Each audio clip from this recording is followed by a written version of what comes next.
is gravity? Well, it depends on who you ask and when you asked it. If you had asked in the 17th century, Sir Isaac Newton would have told you that gravity is a force.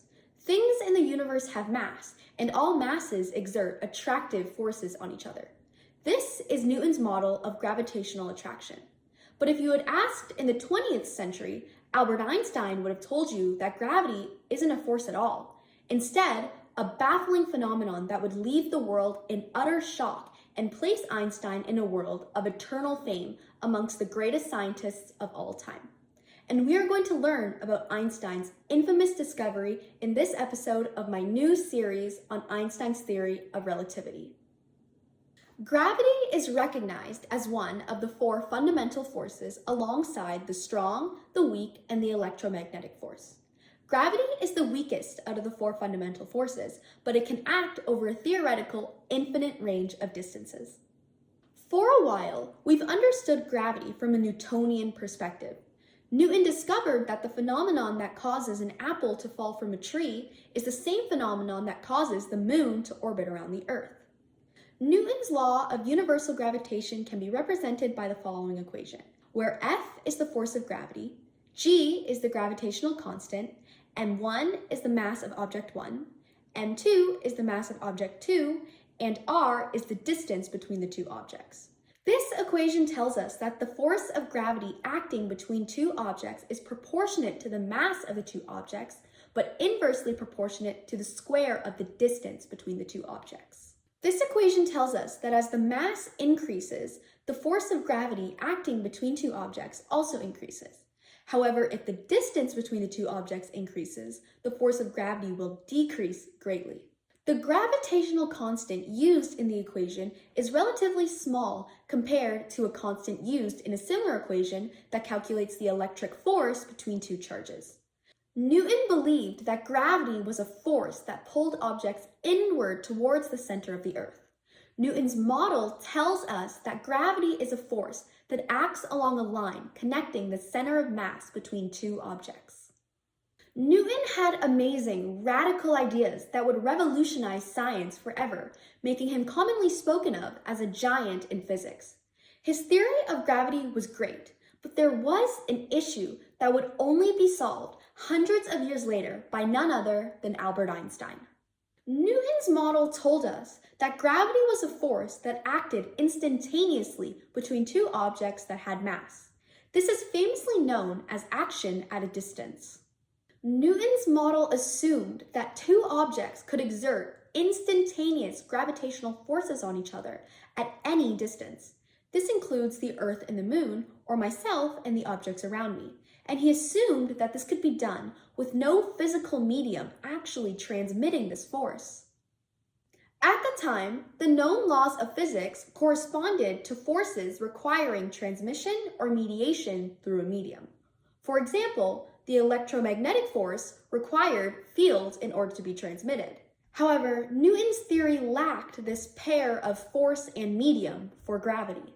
Newton explained mathematically the attraction between two objects exerting gravitational forces on each other, but he did not explain how it was happening or what was actually happening. For instance, let's say you've got a hockey puck and you are ready to make a slap shot.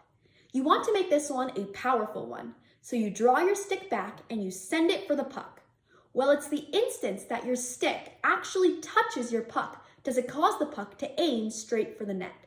You apply a great force, and in that moment that your stick touches the puck, you cause a change in the puck's motion and evidently a change in the score. For Newton's model, we can look at the Earth and the Sun.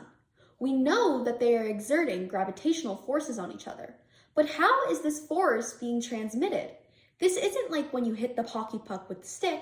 How is the force actually getting from the Earth to the Sun or from the Sun to the Earth? Well, Einstein would go on to take this idea of gravity being a mysterious force, toss it out the window, and completely change the world. Firstly, Einstein described the universe in 4 dimensions instead of 3. Here's a simple explanation. Let's say I'm throwing a party in an apartment building and I'm inviting you to come. Well, I need to tell you the room number, so that gives you your latitude and your longitude, 2 coordinates. I also need to tell you what floor the party is on. So that gives you your altitude, a third coordinate. Now this all seems good and obvious, but there's actually a fourth coordinate that is crucial in order for you to attend the party, and it might fly right over your head. That fourth coordinate is time. I must tell you what time the party is at. If I tell you the wrong time, you are just as likely to miss the party as if I told you the wrong floor. So time gives us our fourth coordinate, and 4 coordinates, we'll take it as 4 dimensions.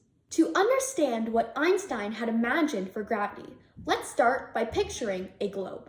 We know that parallel lines never touch, and we also know that triangles always have 3 angles that add up to 180 degrees. Well, these things don't actually apply when we use them in curved geometries like a globe. This is because a globe is curved, and so is the Earth. So, spherical objects like the Earth and globes cannot be described by typical flat Euclidean geometry, and instead require a special type of curved geometry. So if we take 2 objects and we send them down in parallel lines along a curved surface, they will actually end up meeting in the end. And when we look at this, they appear to be attracted to each other. Curved space causes objects to be attracted to each other and meet as they are traveling in straight lines. And this is what Einstein's theory of gravity tells us gravity actually is.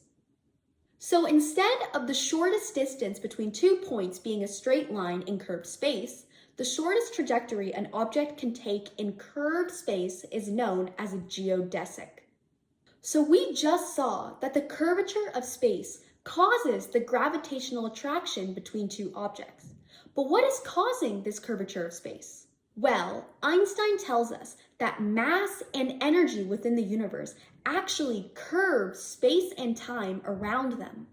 We can think of space and time as one entity, just like Einstein did, space-time.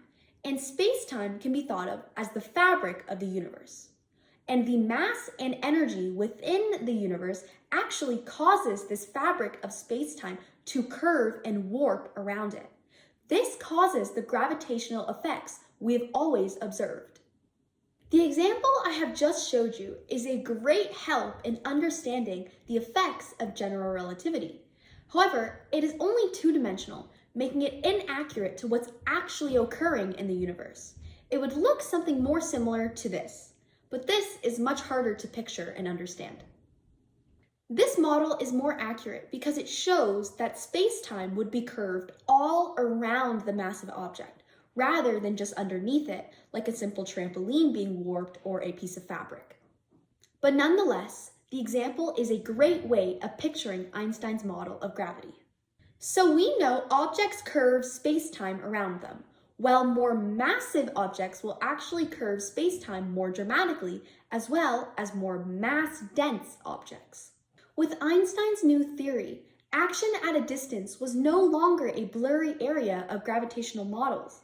Einstein told us that mass influences the space directly around it, causing these gravitational effects. There's a famous quote by John Archibald Wheeler, which states that matter tells spacetime how to curve, and curved spacetime tells matter how to move. Einstein's ideas were abstract and brilliant, and he deserves tremendous applause for his contributions. Although Einstein's idea of gravity replaced Newton's idea of gravity, Newton's laws are still applied in real-life fields like engineering and indeed hold true. Newton also derived his theories during the 17th century, with nowhere near as much technology or previous scientific knowledge as we have today. It's often debated whether Einstein or Newton was more influential for science, but I think that they both had their time and they both deserve monumental amounts of recognition. So now you know how Newton saw gravity. He said it was a force that acted along a line connecting the center of mass of objects. However, this force and this connecting line was mysterious, our so-called action at a distance. Einstein came in and debunked this mystery by telling us that gravity is actually the effect of curved spacetime, which directly influences the matter around it and vice versa. This has been part 1 of my ongoing series for Einstein's theory of relativity. I hope you enjoyed, and I hope to see you next time. Bye!